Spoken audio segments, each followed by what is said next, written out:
Assalamualaikum warahmatullahi wabarakatuh. Kembali lagi di Reels Moto, best price and best quality.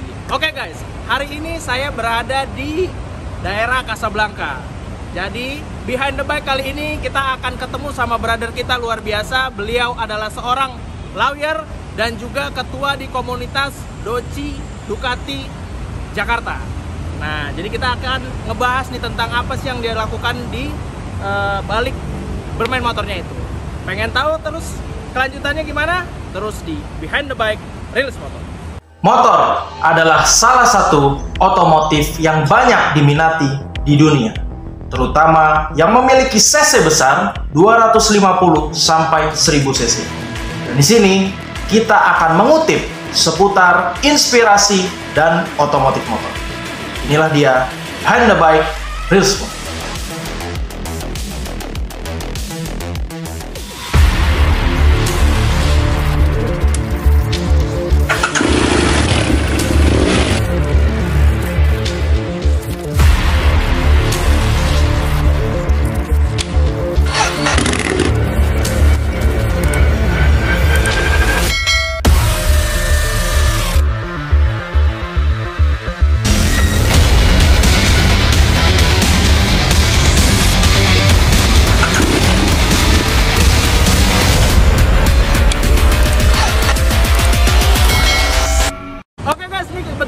Brother kita sudah datang nih, Brother Rangga. Siap. Ya bro, siap. Waduh, nah teman-teman Reels Moto, Siap. beliau ini adalah brother kita Rangga di Ducati bro ya? Ducati Owners Club Indonesia, Ducati Doci. Owner Club Indonesia. Ya. Beliau ini adalah seorang lawyer, tapi sebelum itu, kita ini kan di Behind the Bike ini bro Rangga. Oke.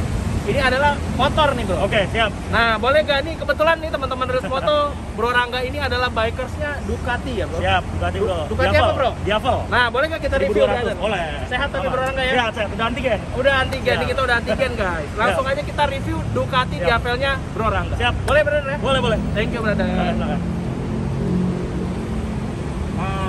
Teman-teman Reels Moto, ini dia Ducati Diavelnya bro Rangga. Warna merah tahun berapa ini bro kalau boleh tahu? Tahun 2012. Tahun 2012. Ya.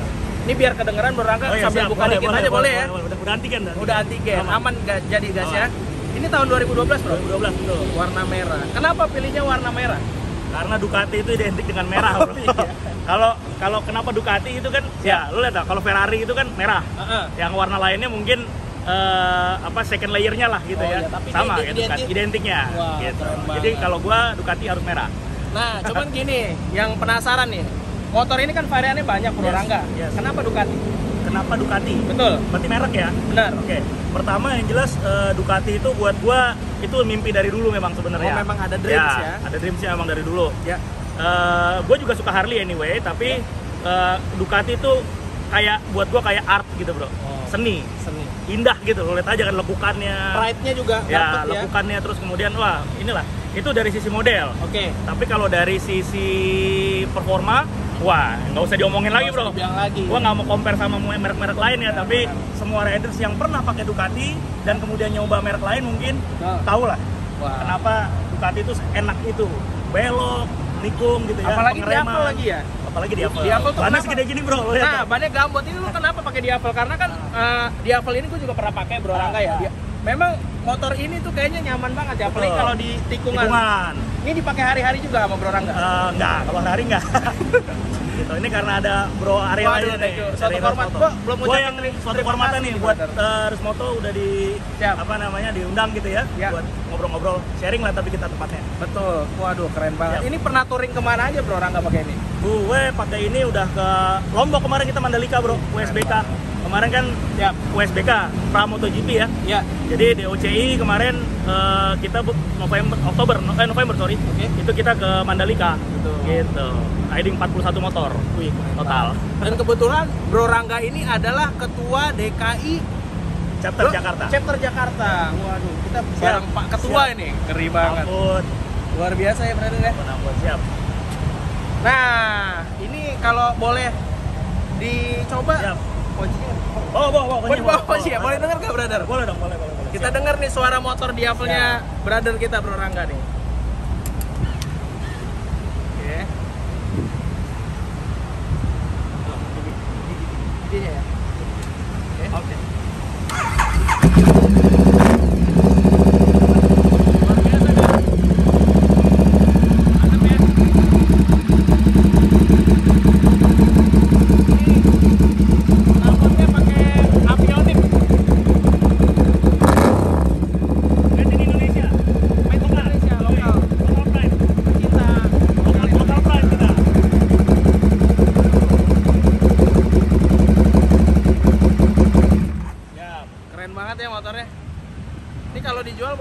ngomongin gue. Belum mau juga. Lebih tepatnya. Tapi keren banget ya, memang. Siap. Memang kalau Ducati itu kan karena dia L-twin ya Bro Rangga, Ya. jadi suaranya khas gitu ya. Betul. Menggelegar laki banget ya. Batuk-batuknya tuh beda sama Beda. Harley atau sama yang lain gitu ya. Benar. Ya. Wah, keren banget. Dan performa sih bro, pakai motor ini kencang banget dan enak banget handlingnya, apalagi kalau di tikungan tuh kayaknya Betul, enak, betul, rebah, ditambah betul. bannya gambut kayaknya. Betul. Nuansanya kayaknya Dikit banget. artnya keren banget ya. Waduh. Ya. Tapi ini teman-teman Race Moto, biasanya kalau di behind the bike ini kita akan melihat apa sih sebenarnya di balik Bro Rangga ini Ya. bermain motor. Kira-kira boleh gak sih Bro Rangga kita nanti ngobrol-ngobrol Boleh, sama Bro nanti kita Rangga? ke kantor, lihat kantor gua Nah, sekalian. jadi nanti kita mendapatkan suatu kehormatan ya. Ya. Terima kasih. Terima Kita kasih banyak akan bro. Gua yang review thank you banget. ke tempatnya Bro Rangga. Nah, pasti kalian penasaran kan kayak gimana sih dan apa yang dilakukan sama Bro Rangga terus di Race Moto Behind the Bike. Siap.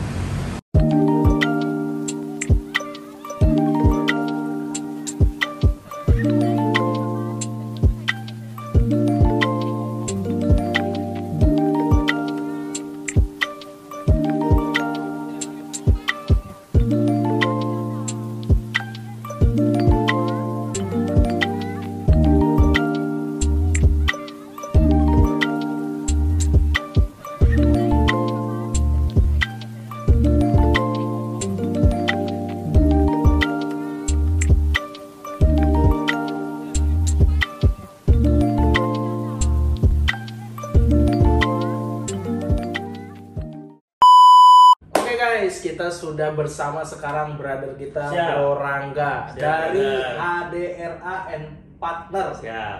Wah, ini suatu kehormatan nih brother. Terima Gua kasih yang banyak terima kasih banyak nih Race Moto udah hadir sudah di boleh gitu kantor. datang ke tempatnya brother kita Bro Rangga. Siap. Tapi sehat ya brother ya? Sehat bro, Alhamdulillah sehat ya. bro, sehat. Udah antigen, Nah, PCR udah. PCR sudah. Jadi Siap. nanti kita akan pengen tahu juga nih apa sih arti HDRA and Partner nih, Oke. bilang apa. Nah, ini juga sudah ada ini nih timbangan nih. Tukang beras tuh berarti.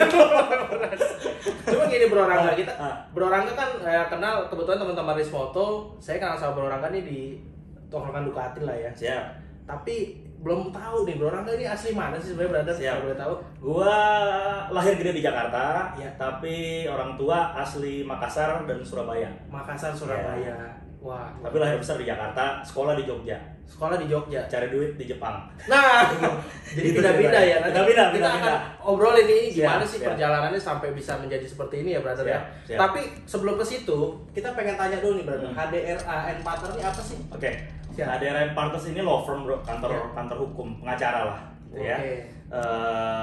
Singkatannya Hervan Dewantara Rangga Avianto. Saya dan partner saya lah. Oke. Gitu.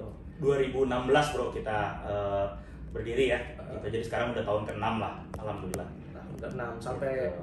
sekarang ya. Wah, luar biasa banget ini. Siap. Makanya tadi kita penasaran nih timbangan baras apa karena Siap. Bro Rangga ini di lawyer ya, brother ya. Lawyer bro. Nah, cuman berbicara tentang motor, lawyer ya kan. Ini Bro Rangga menjadi seorang lawyer ini kan pasti tanggung jawabnya besar ya, brother. Siap. Ini udah cita-cita apa gimana, brother, kalau boleh tahu? Sebenarnya nggak cita-cita bro, cita-cita gue dulu mau jadi tentara sebenarnya. Tentara. Nah, ini gimana Karena cara? iya cita-cita mau jadi tentara sebenarnya dari dulu, dari TK mungkin ya. Oke. Gitu. Karena memang keluarga ada Iya, kakek gue dua-duanya tentara tentara ya. ceritanya. Terus gimana caranya bisa masuk ke Gitu, lawyer? terus tiba-tiba ya inilah split lah gitu ya di SMA. Ya udah mau masuk hukum ceritanya, mau ngambil hukum lah. Gara-gara apa momennya, kalau boleh tahu? Momennya, oke. Kalau bicara momen, gue lebih tepatnya mungkin di keluarga gue nggak ada orang hukum sama sekali. At the time waktu itu ada kejadian lah, ada beberapa kejadian gitu kan yang nggak enakin soal hukum gitu. Waktu itu ada sepupu gue waktu itu ya meninggal kecelakaan gitu ya. Terus kemudian nggak ada yang dari keluarga tuh yang bisa bantu ngurus gitu loh. Dan nyokap gue selalu bilang kalau cari profesi itu cari profesi yang bisa bermanfaat buat orang lain, bukan bermanfaat buat diri sendiri doang gitu loh. Ya, gue nggak tahu yang lain. Cuma maksudnya kalau kayak lawyer, terus kemudian dokter, terus kemudian insinyur mungkin, engineer, itu kan bisa bantu orang. Iya. At least kalau misalnya lu sakit kan lu bisa tanya lah kalau dokter kan, gitu. Sama juga halnya hukum, dan kebahagiaan gue buat dari sisi hukum adalah bukan soal pegang perkara hukum dan sebagainya, itu pasti gitu ya, itu happiness kita. Tapi ketika kita punya banyak teman kita nanya, konsultasi sama kita, terus kita bisa jadi problem solver buat mereka, itu gue happy bro. Gitu. Jadi semenjak itulah, momen itu lo memutuskan kayaknya gue harus jadi lawyer. Iya. Gitu. Nah, itu keren banget ya teman-teman ya Rismonto. Dan berarti itu cita-citanya akhirnya pada saat usia berapa bro kalau boleh tahu? Itu kan tadi kan lo TK pengen SMA lah. SMA baru memutuskan ya. SMA lah ya. SMA di mana sih brother? SMA 3 Jakarta gue setiap hari. Jadi alumni SMA 3 nih. SMA 3. Boleh komen di bawah ya nanti tanya-tanya ya brother kita ya. Siap. Dan dulu abis dari SMA kan ini Bro Rangga juga cerita katanya pernah ke Jepang ya bro. Oke.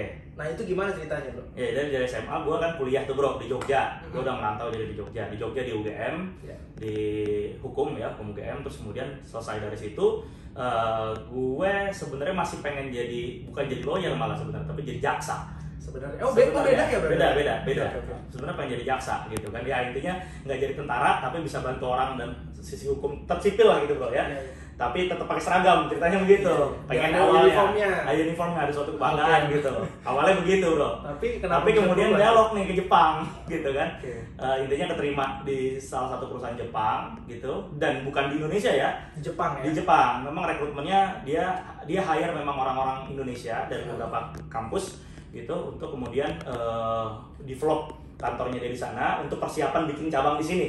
Gitu ceritanya. Gitu. Jadi gua salah satu di situ. Ya udah berangkat lah gitu. Berangkat ke Jepang. Berarti kerja di sana bro ya? Kerja di sana kurang lebih 4 tahun ya bro ya. 4 tahun. 4 tahun. Tahun berapa brother kalau boleh tahu? 4 tahun itu tahun 2012. Masuk, keluarnya itu 2015 2016 lah. Memutuskan untuk ya balik Indonesia. Balik Indonesia itu udah selesai, artinya bukan selesai, gue resign dari perusahaan itu, dan kemudian jadi konsultan, terus kemudian jadi lawyer lah gitu ceritanya. Iya. Nah mungkin itu menjawab ya teman-teman Rismonto ya kenapa ini di sini tulisannya ada tulisan Arabnya. Tulisan Jepang. Itu tulisan Arab bro. Itu emang kenapa bro? Mungkin karena apa kuliahnya atau gimana mungkin? Enggak, apa tulisan Jepang? Iya tulisan Jepang. Yang pertama, gue meyakini bahwa dalam bisnis gitu ya. Anyway, law firm is about bisnis juga. Kantor hukum itu juga bisnis gitu kan. Lo harus bisa tahu market kita itu di mana, harus specialize segmennya di mana gitu ya. Gue rasa zaman sekarang udah nggak zaman lah ya, kalau gak ada gitu ya. Apa lo mau gue ada gitu. Gue jadi lawyer, udah apa aja, semua bisa gitu.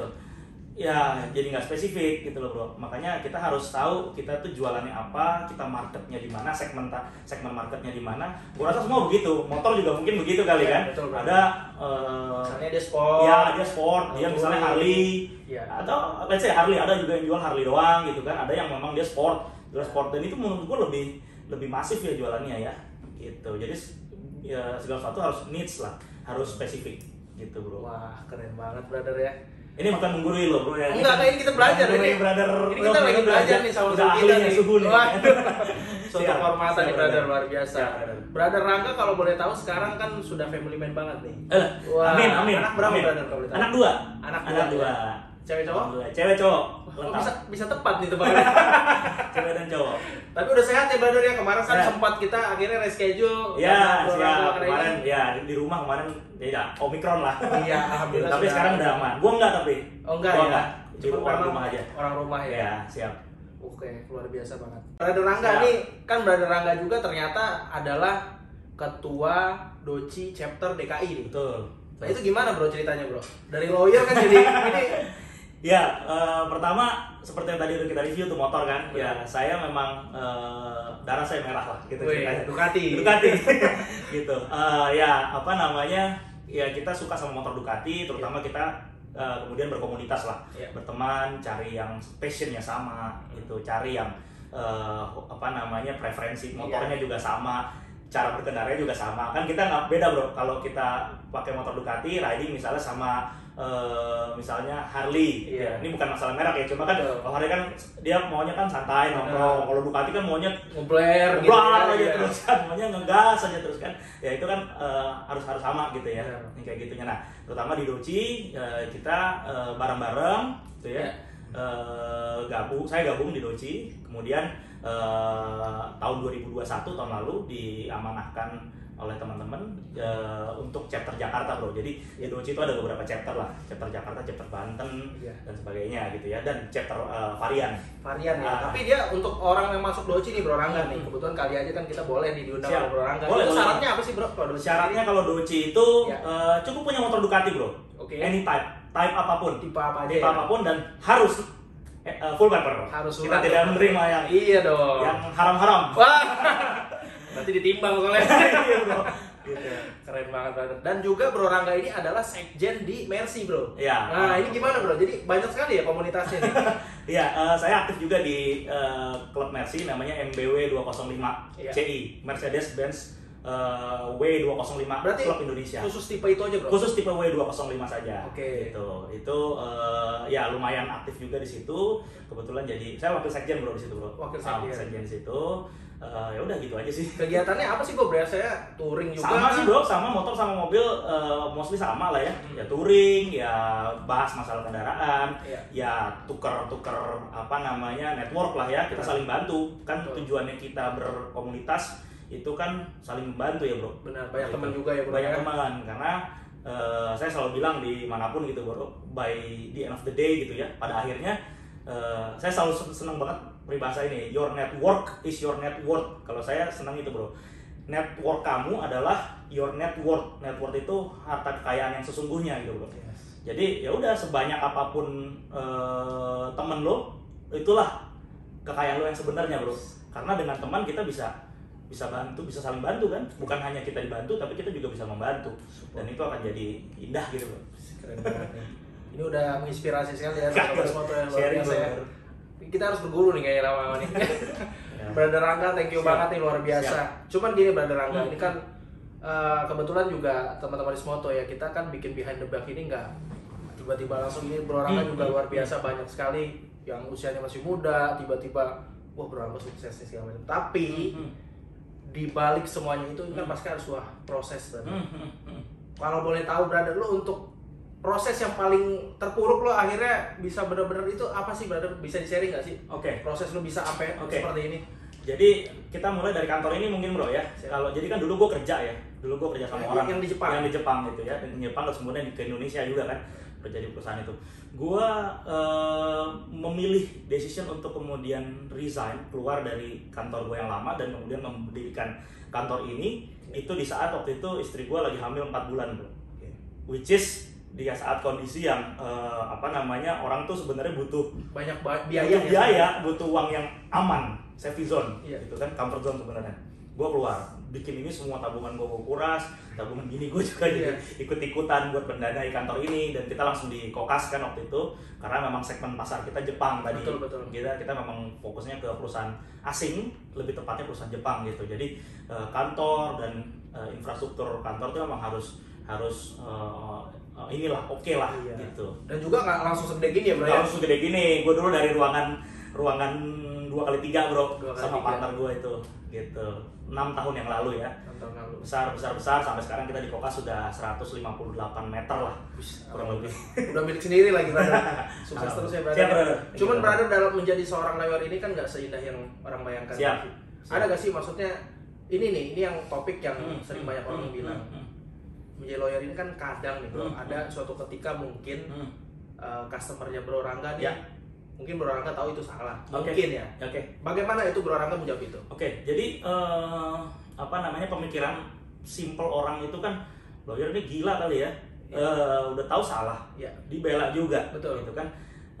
Yang mau saya tegaskan di sini adalah bukan kesalahannya yang kita bela, gitu loh, tapi kita mendudukan kesalahannya dia pada hukum, gitu loh. Jadi kadang-kadang ada orang yang terlalu dizolimi bro, gitu loh. Terlalu dizolimi artinya kesalahannya cuma A, cuma dibesar-besarkan. Tapi dibesar-besarkan, dilaporinnya misalnya A, B, C, D, E. Nah ini yang harus kita bela. Lo klien gue salah A, tapi salahnya A doang. Jangan disalahin B, C, D, E. Ini kan zolim namanya kalau ini. Nah ini yang kita bela. Satu. Yang kedua ada hamnya ya. Ada hak-haknya dia sebagai tersangka misalnya. Itu yang harus kita bela juga gitu loh bro, yang harus dilindungi gitu loh, ya kan, misalnya dia diintimidasi, misalnya dia mendapat perlakuan yang tidak adil dari proses hukum dan sebagainya. Nah itu yang kemudian kita bela. Itu kalau dari sisi pidana ya bro ya. Kalau dari sisi perdata juga gitu. Dari sisi perdata gini, kita bilang salah gitu, tapi kemudian kita juga dirugikan misalnya. Kalau dari sisi perusahaan gitu kan, ya harus kita gugat balik dong, gitu kan. Misalnya kita zolim nih misalnya dalam konteks kepailitan misalnya, kita mohonkan pilot misalnya segala macam, dia jadi pilot perusahaannya gitu. Tapi kan sebenarnya dia punya utang sama kita, punya sama klien kita, dan utang itu membuat kita sengsara loh, membuat klien saya sengsara loh gitu. Nah itu yang kemudian logika-logika yang harus diluruskan, bukan kemudian pure membela yang salah gitu, enggak juga. Memang ada hak-haknya yang harus kita bela juga ya bro ya. Betul, seperti itu brother. Sangat profesional banget ya pembahasannya, memang kalau lawyer tuh nggak sembarangan ya brother. Siap. Bro Rangga, Siap. Ini kan orang lihat Bro Rangga sekarang kan luar biasa ya bro ya, perjuangannya juga Bro Rangga dari tahun 2012, sekarang juga sudah lumayan besar banget nih kantornya guys. Udah milik sendiri lagi, sukses banget. Kecil-kecilan. Tapi di Jepang katanya Bro Rangga pernah sampai nyuci bro, nyuci piring. Nah itu gimana bro, kalau boleh diceritain? Ya siap. Jadi titik balik gue mungkin di Jepang kali bro ya. Banyak gitu banget pelajaran gitu. Banyak pelajaran banget di Jepang gitu loh. Dan artinya gini, gue lahir gede di Jakarta gitu kan. Anak SMA 3 lagi tadi, teman banyak banget. Dan gue memang suka gaul bro dari dulu gitu, suka berteman lah. Suka berteman, teman gue banyak. Tadi kan gue bilang bahwa gue ngerasa gue tuh safety ketika gue punya teman banyak. Di sini ada teman gue, di situ ada teman gue, di sini ada teman gue. Kita kayak ngerasa kalau kayak gitu aman aja bro semua bro. Mau ngapain aja tuh bisa kita minta bantuan atau kita bisa bermanfaat buat orang lain juga gitu. Nah ini kan harta kekayaan gue ceritanya nih ya, teman-teman ini. Terus gue Allah kasih gue jalan ke Jepang.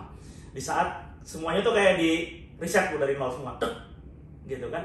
Ya ini negara apa gue nggak tahu, bahasanya juga gue nggak tahu, gitu kan?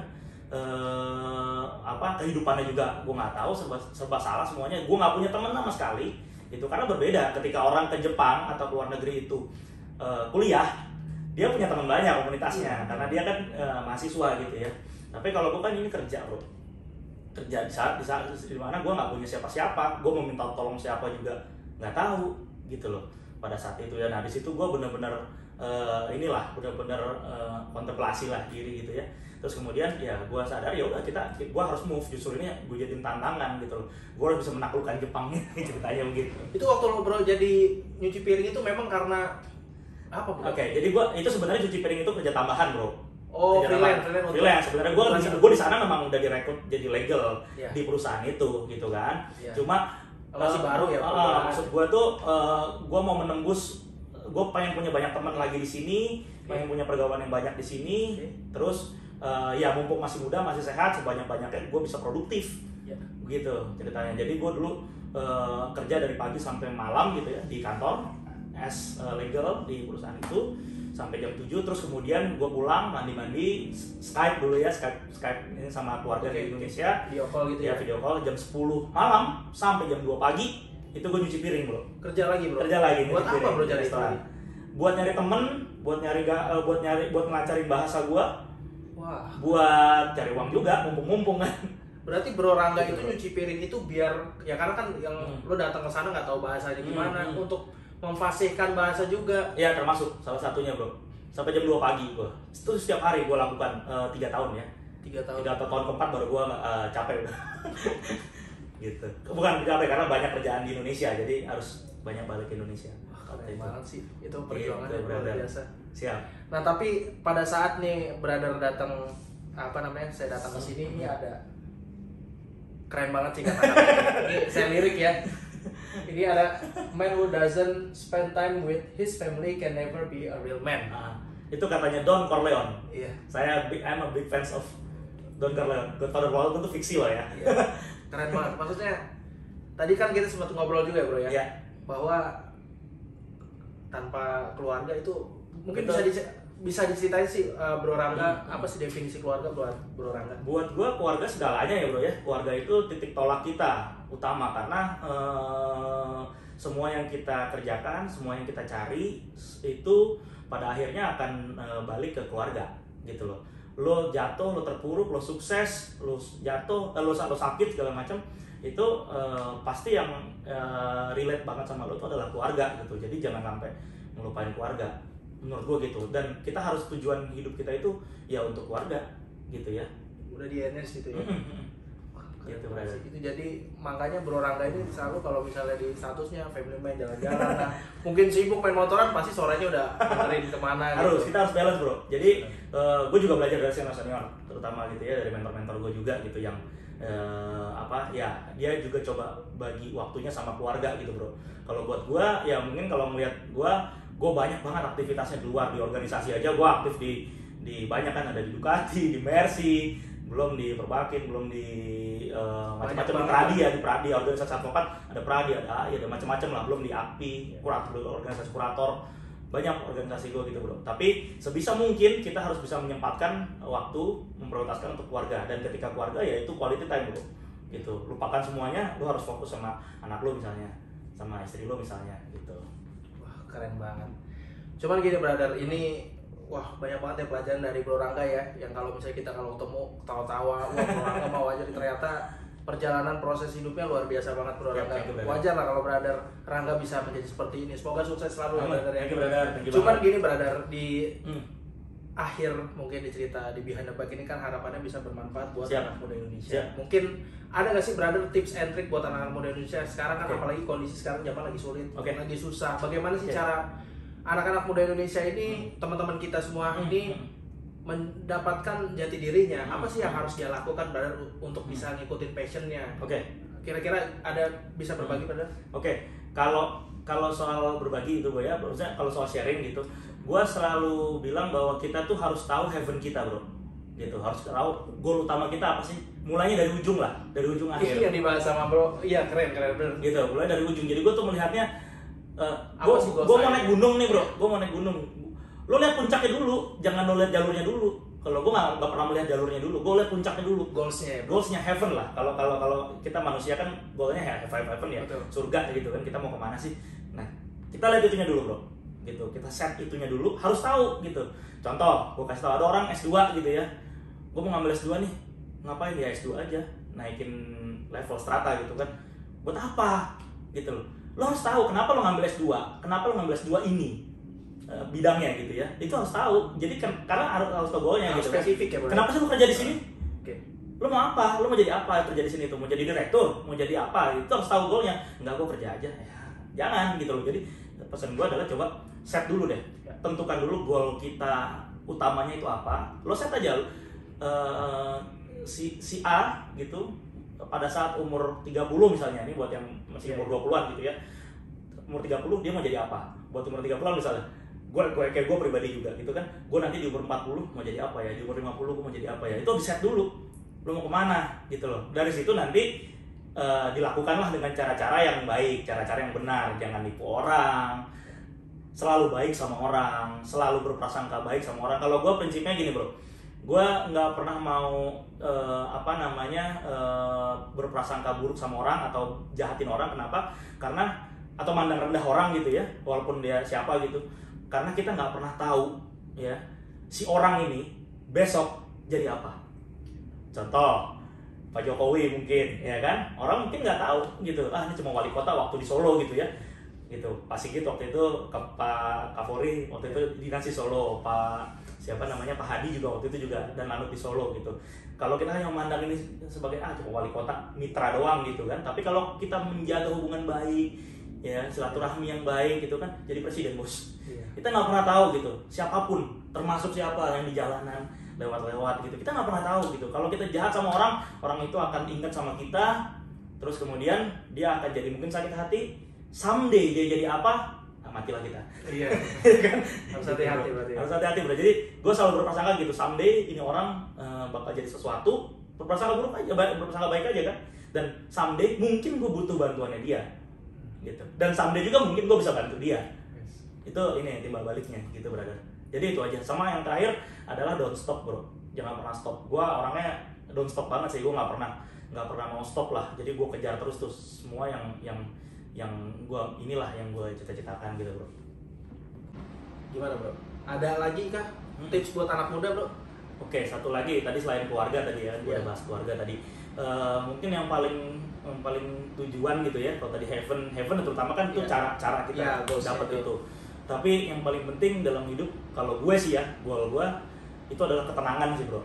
Gitu. Ketenangan itu dalam artian nggak usah aneh-aneh gitu, nggak usah maruk, nggak usah Ngoyo gitu ya, nggak usah ngoyo. Contoh kalau kayak misalnya di motor atau mobil, ini gua advice aja sih ya gitu. Ya kalau bisa kita nggak usah lah pakai yang bodong, pakai yang no paper gitu kan nggak tenang bro. Iya. Gue dari awal kayak gitu. Sekarang gini, kan itu maksain kan bro. Iya. Punya duitnya cuma segini, Memaksakan kemampuan. dapetnya bodong Iya. gitu kan. Tapi kemudian esensi lo berkendara jadi nggak ada. Lo sanmori takut, ada polisi lo ngindar, ya kan? Ada razia lo udah bulu kuduk merinding semua, kayak gitu-gitu. Kan nggak tenang jadi. Motoring boro-boro, ya kan? Karena semua kan paper kan gitu. Nah itu contoh maksud gua. Jadi nggak tenang gitu loh hidupnya. Ya udah normal aja ya, beli paper, beli yang legal gitu ya. Semua. Gue juga kayak misalnya motor, senjata gitu ya, karena gue juga kebetulan hobi senjata bro gitu. Ya banyak mungkin yang bodong gitu ya senjata, ya gue nggak tahu ya, mungkin kan kalau case kita lihat di TV gitu, ngapain lah gitu kalau kita sekarang senjata buat proteksi gitu ya, terus lo pakai bodong ya yang bener aja lo gitu kan. Ya itu kan nggak ini kalau kita legal semuanya, mau pakai enak, mau riding juga enak tadi, mau latihan nembak juga enak, mau di-upload juga bebas, ya kan? Jadi semua tuh tenang gitu loh bro. Karena lagi-lagi by the end of the day gitu, yang paling penting adalah ketenangan. Menurut gua ketenangan hidup kita gitu bro ya. Nggak ada ganggu, nggak ada yang sirik sama kita, nggak ada yang itu gitu. Gua belajar dari klien gua, dan kemudian jangan tamak bro, jangan maruk gitu.